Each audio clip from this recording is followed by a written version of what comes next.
kasus beberapa desa yang kami laporkan.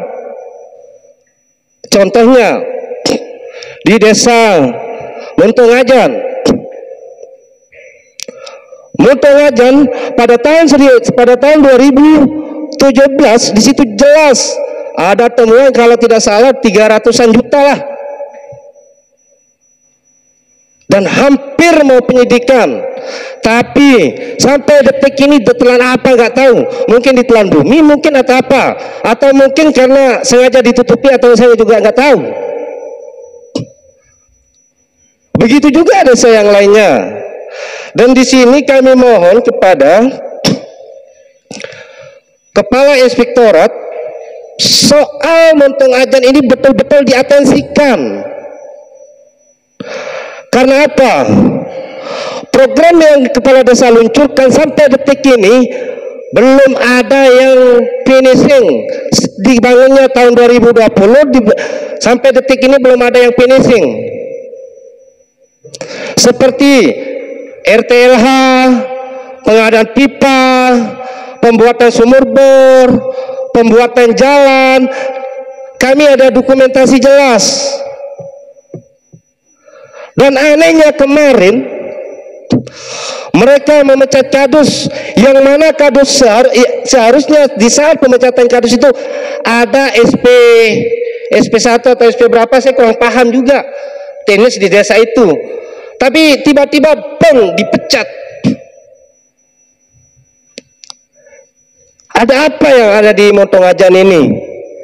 Atau karena mereka sesumbar seperti informasi ada yang masyarakat Montongajan di sini, khususnya Kades Montongajan tidak takut dengan apa yang mana, maaf ini, karena kawan-kawan itu bisa diselesaikan, itu kalimatnya, dan itu yang memancing saya hingga bersurat ke DPR ini.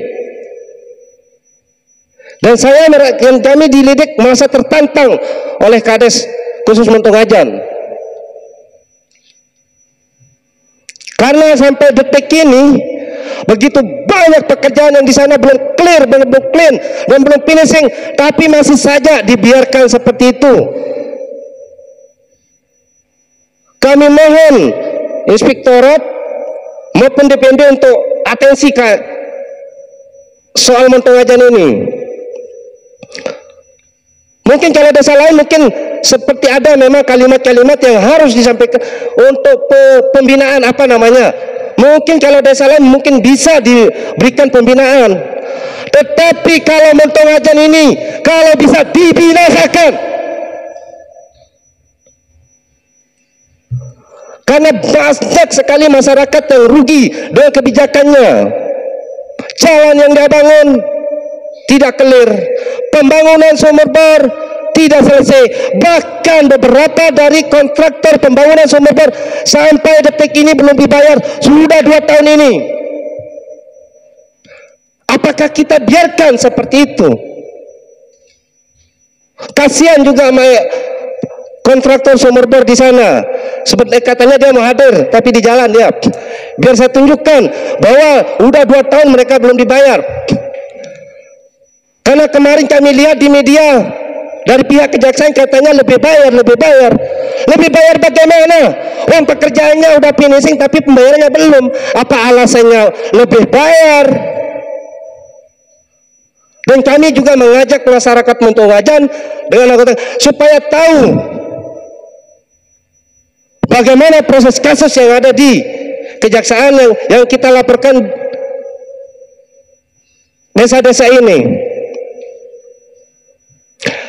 Dan di sini kami minta kepada Kepala Inspektorat maupun DPMD untuk memberikan kami penjelasan apa punca masalahnya sampai proses itu tidak pernah, di mana secara aturannya seperti apa sampai belum ada hasil HLP-nya diserahkan ke pihak kejaksaan. Mungkin itu saja yang kami bisa sampaikan. Nanti kita tambah lagi maupun ada nanti kawan-kawan saya akan menyampaikan. Silakan, mungkin ada yang mau nambah dari sekretarisnya, atau mungkin penyelesaian nanti pada saat ada penjelasan dari inspektorat ya. Berkaitan dengan hal ini Pak Kepala Inspektorat, tadi apa yang disampaikan oleh Saudara Sahabuddin tentang beberapa hal ini, terutama ada permintaan rekomendasi atau ketentuan yang bisa dijadikan sebagai acuan untuk mungkin memberikan penjelasan.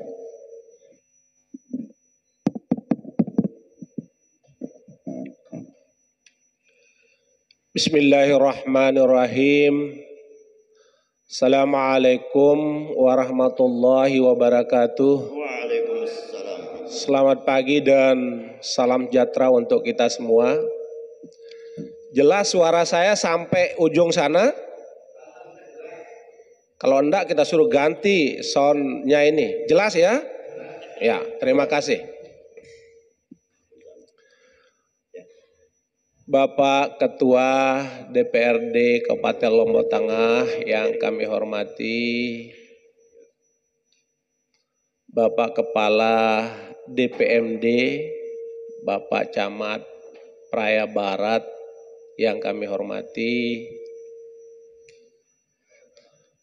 Ketua Lembaga Investigasi dan Informasi Kemasyarakatan NTB,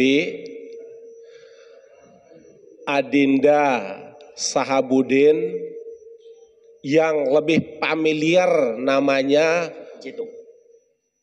Bung Cetung yang tiang hormati, seluruh jajarannya dari sekretaris, kemudian mungkin bidang-bidangnya yang ada, dan segenap rombongan dari Lidik yang tiang hormati, Bapak rekan-rekan dari kepolisian yang alhamdulillah banyak hadir di tengah-tengah kita yang tiang hormati dan banggakan. Singkatnya, hadirin yang hadir pada kesempatan ini yang insya Allah dirahmati Allah. Sila disiapkan kursinya dulu biar nyaman, kemudian bisa dengar, supaya tidak ada lagi nanti yang kurang jelas dan lain sebagainya. Rekan-rekan dari Sekretariat Dewan tolong dibantu untuk mengatur kursinya. Nggih, tiang lanjutkan.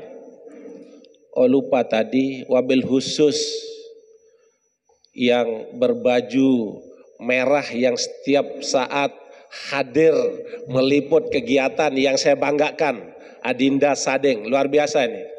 Di mana-mana kita terbantu dengan hadirnya talenta beliau, kita masyarakat bisa menonton apa yang terjadi di Republik ini khususnya Lombok Tengah. Luar biasa, saya salut dan apresiasi.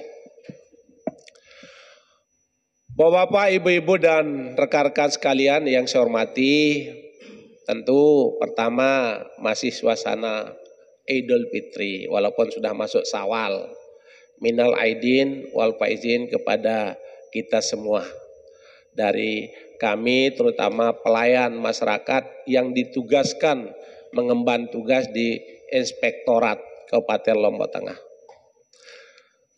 Terkait dengan apa yang menjadi topik pembahasan kita, sudah saya baca suratnya, kemudian tadi sudah disampaikan oleh Adinda kita, Ketua Lidik NTB.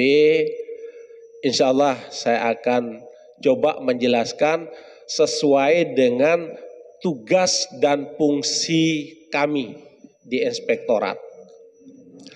Saya masuk di Inspektorat pada bulan April tahun 2022. Jadi alhamdulillah sudah 1 tahun, ya hampir 1 tahun 1 bulan saya di sana.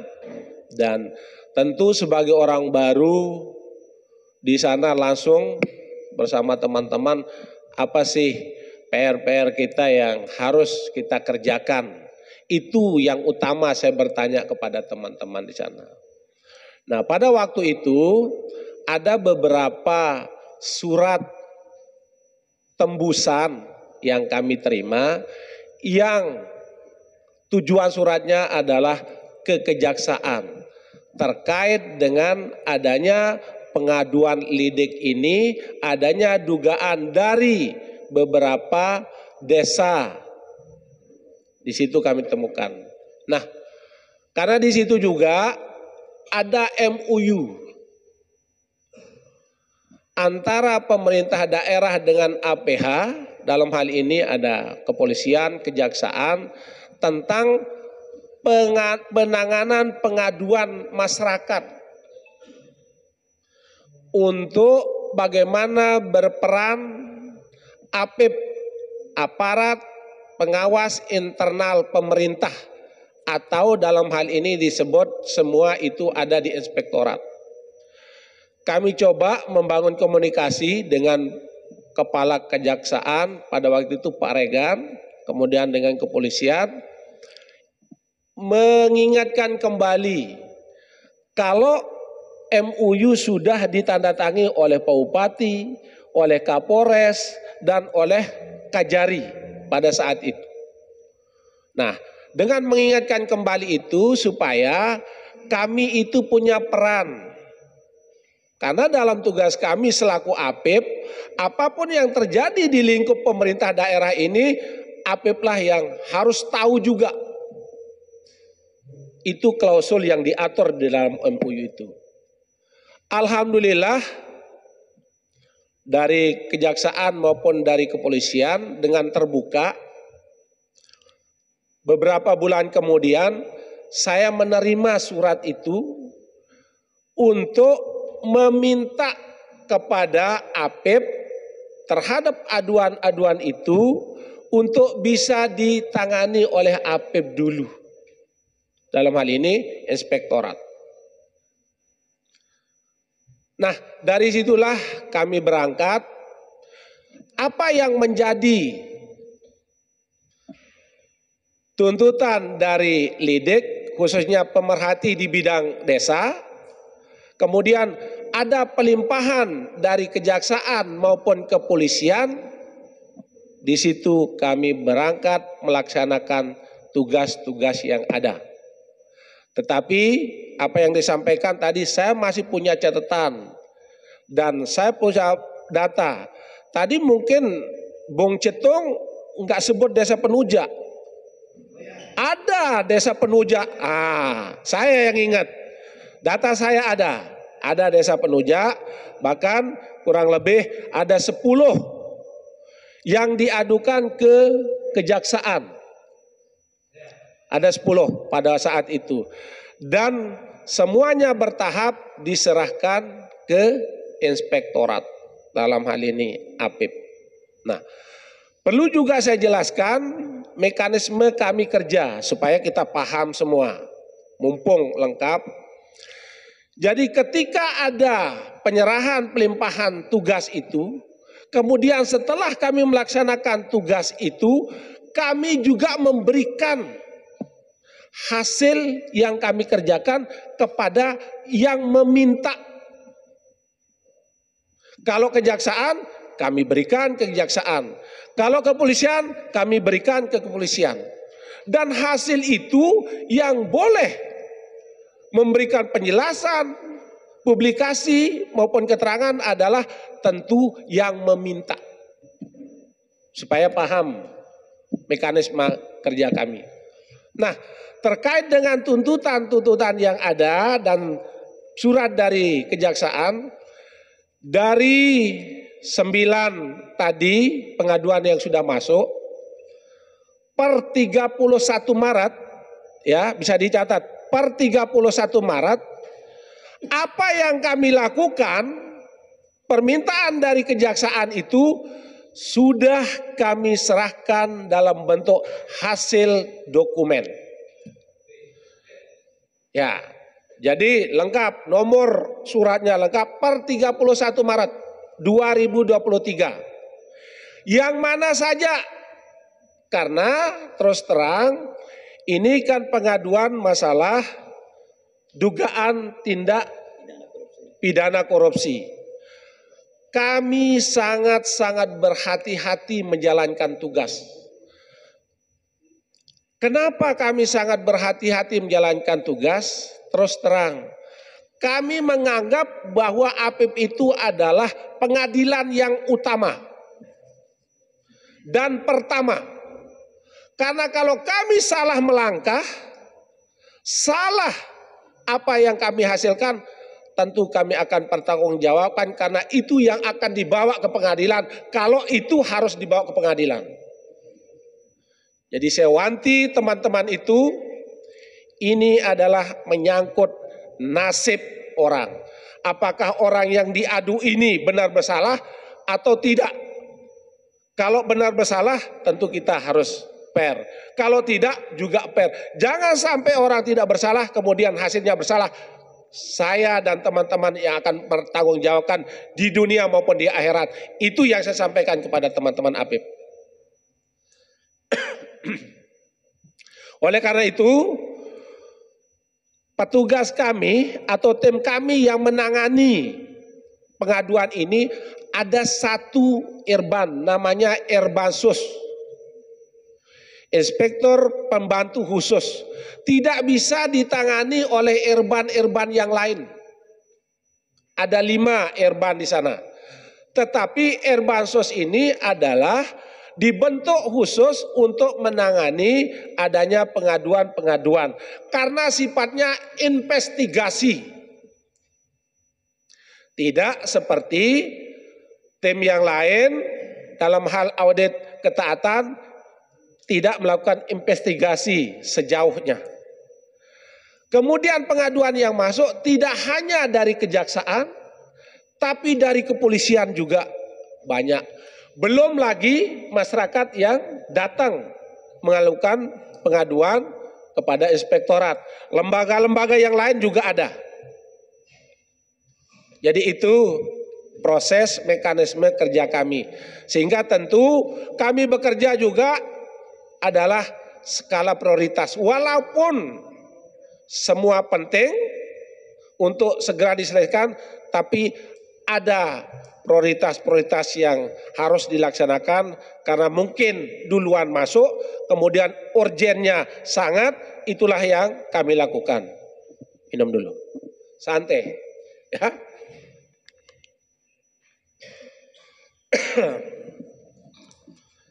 Jadi alhamdulillah saya bacakan mana desa-desa yang sudah kami tangani dan sudah kami serahkan hasilnya ke kejaksaan. Pertama, Desa Truai. Kedua, Desa Penujak. Ketiga, Desa Batu Jai. Keempat, Desa Darek. Keempat, Desa Serage. Kelima, Desa Serage. Keenam, Desa Kating. Ini yang sudah kami serahkan hasilnya per 31 Maret tahun 2023 atas permintaan kejaksaan dan hasilnya sudah kami serahkan dokumen hasilnya ke Kejaksaan Negeri Praia. Adapun yang belum dalam proses Desa Ungge. Desa Ungge sudah kami tindak lanjuti tapi dalam penyusunan laporan. Desa Ungge, ya. Kemudian ada 2, Desa Moto Ajan dan Batu Jangkeh. Tahun 2022, Kades Montong Ajan dan Batu Jangkeh berakhir masa jabatannya. Setiap Kades yang berakhir masa jabatannya wajib kami lakukan untuk audit AMJ, istilahnya akhir masa jabatan Kades itu. Nah itu terjadi sekitar bulan Agustus September kemarin kan, Wika 60 kan. Nah, itu kami lakukan karena itu yang sangat prioritas akhir masa jabatan. Nah dalam aturan kami kalau sudah mengaudit minimal 6 bulan kami harus turun lagi mengaudit hal yang sama. Ya tadi Montong Ajan dan Batu Jangkeh berakhir masa jabatannya akhir tahun 2022 kemarin.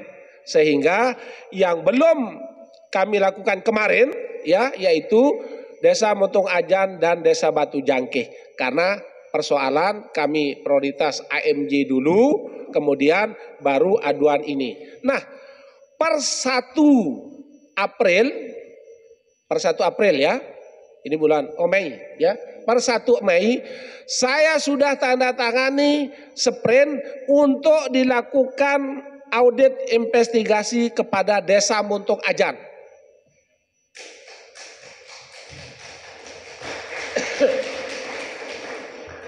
Per 1 Mei saya sudah tanda tangani sprint untuk dilakukan audit investigasi atas permintaan kejaksaan khusus Desa Muntung Ajan.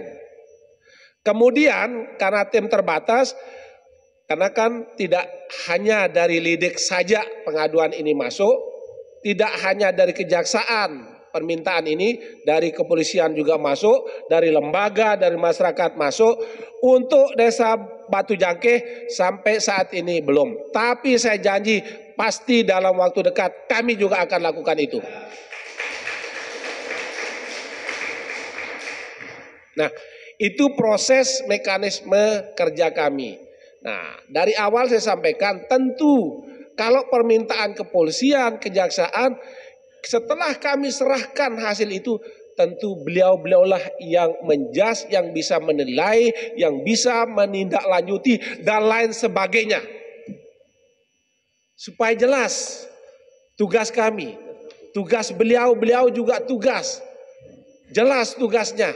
Jadi tidak saling mengambil alih tugas ini. Jadi 6 desa yang sudah saya baca tadi, sudah kami serahkan ke kejaksaan per 31 Maret tahun 2023. Muntung Ajan per 1 Mei teman-teman sedang berproses. Kemudian Unge dalam penyusunan laporan. Batu Jangkeh belum sampai saat ini dan insya Allah itu juga menjadi prioritas kami untuk melaksanakan tugas ini.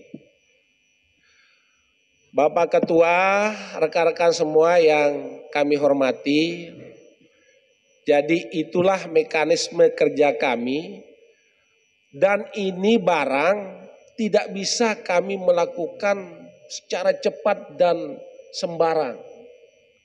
Udah saya cerita tadi, ini kami menganggap APIP ini adalah pengadilan pertama dan utama. Karena ketika hasilnya kami serahkan kejaksaan atau ke APH, hasilnya beda dengan yang nyata, kamilah yang bertanggung jawab dunia akhirat untuk bagaimana menjas seseorang itu. Sehingga Adinda, Sabodin, Bong Cetung, mohon kesabarannya dengan apa yang telah saya jelaskan tadi dan silakan mengambil rencana, mengambil langkah untuk selanjutnya. Itulah informasi yang kami berikan kepada bapak-bapak, ibu-ibu dan rekan-rekan tentang tugas yang melekat kepada kami. Sekali lagi, tugas yang melekat kepada kami. Adinda sering kita ketemu, begitu saya dilantik di inspektorat, saya mengajak kawan-kawan, ayo teman-teman, harus ada satu jargon ingatan kepada kita semua, itu yang menjadi acuan kita dalam melaksanakan sehari-hari. Sehingga kalau masuk di inspektorat ada spanduk besar dan tulisan di mana-mana, apa jargon APIP itu? APIP Lombok Tengah profesional, beretika dan bermartabat. Yang paling berat adalah bermartabat. Sehingga kalau nanti bapak-bapak, ibu-ibu, ya, kalau bapak-bapak, ibu-ibu tahu anggota kami sedang mengaudit, kemudian melakukan sesuatu yang dilarang, laporkan sama kami. Laporkan sama saya langsung. Karena sudah saya wanti dan sudah saya perintahkan tidak boleh melaksanakan tugas main-main, apalagi mau terima suap, terima sogok, terima apa namanya, tidak boleh.